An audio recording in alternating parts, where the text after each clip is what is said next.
ആലുവ മൂന്നാർ രാജപാത ഗതാഗതത്തിനായി തുറന്നു നൽകണമെന്ന് കോതമംഗലം താലൂക്ക് വികസന സമിതി യോഗം.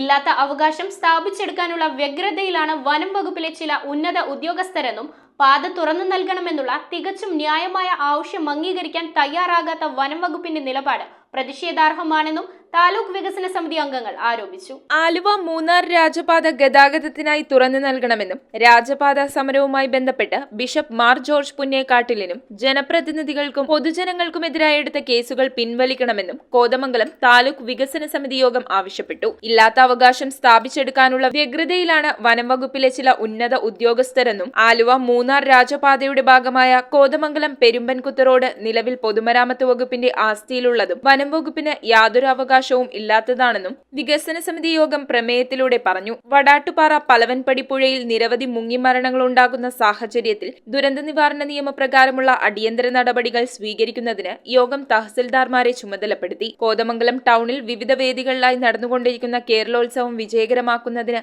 എല്ലാവരുടെയും സഹകരണമുണ്ടാകണമെന്ന് യോഗം നിർദ്ദേശിച്ചു. കോതമംഗലം മുനിസിപ്പാലിറ്റിയിലെ അമ്പലപ്പറമ്പ് പ്രദേശത്ത് അടിക്കടിയുണ്ടാകുന്ന വൈദ്യുതി തടസ്സം പരിഹരിക്കുന്നതിന് KSEB കാര്യക്ഷമമായ നടപടി സ്വീകരിക്കണമെന്നും യോഗം നിർദ്ദേശിച്ചു.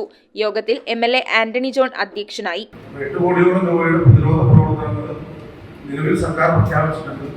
കുറേയേറെ പണികൾ പൂർത്തീകരിച്ചിട്ടുണ്ട്. അപ്പോൾ എനിക്ക് പ്രത്യേകമായി സൂചിപ്പിക്കാനുള്ളത് ഈ വന്യജീവി ആക്രമണം തടയുന്നതുമായി ബന്ധപ്പെട്ട് നിലവിൽ പ്രഖ്യാപിച്ചിട്ടുള്ള പദ്ധതികൾ സമയബന്ധിതമായി പൂർത്തീകരിക്കുമെന്ന് ബന്ധപ്പെട്ട റേഞ്ച് ഓഫീസർമാർ കാര്യം ഉറപ്പുവരുത്തണം. ഇവിടെ കുറേയേറെ കാര്യങ്ങൾ സൂചിപ്പിച്ചു. ഇടവകയാറാണ് നമ്മൾ കളങ്ങണ്ട കോളനിയിലാണ് വർക്ക് ആരംഭിക്കാത്തത്.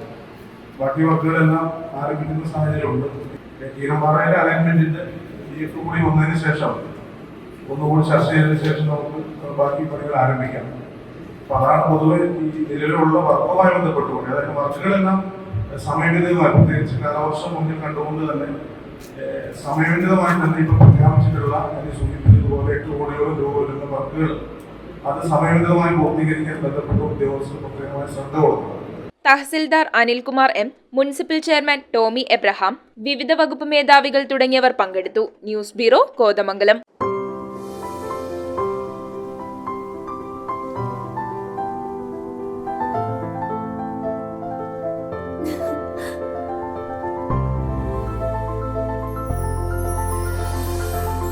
കളങ്കമില്ലാത്ത സൗഹൃദം പോലെ കലർപ്പില്ലാത്ത വിശ്വാസം. കല്ലൻസ് ജ്വല്ലറി.